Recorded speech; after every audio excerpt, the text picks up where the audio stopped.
అంచనున్నది పట్టు చీర కొనియమంటే పొట్టు పొట్టు తిట్టేటోళ్ళని చూసినాము. పండుగకు పుట్టింటికి పోయి వస్తా నలుగురు చూసి నవ్వకుండా నెక్లెస్ కొనియమంటే నీళ్ళగేటోళ్ళని కూడా చూసినాం. కానీ పెన్లానికి పుణ్యానికి వచ్చిన గిఫ్ట్ని కూడా ఓరుస్తలేడు గీ మనిషి. కాకుంటే ఆయన పెన్లాన్ గిఫ్ట్ కోసం ఏం చేసిందో ఎరికేనానులా చూడురి.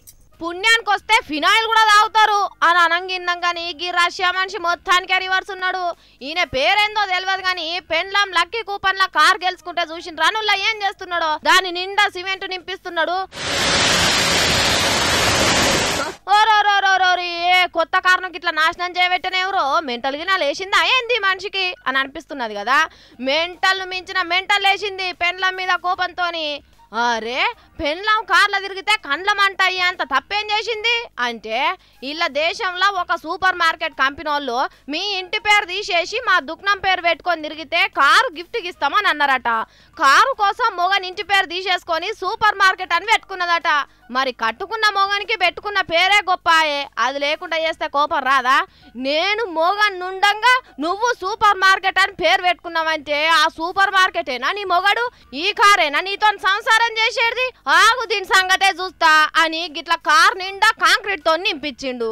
అంటే మొగడు బతికుండంగానే పెన్లాం ఇంకొకరిని వేసుకుంటే కోపం కొద్ది అంటారు చూడురి, ఆగో గట్లనే చేసిండు అన్నట్టు.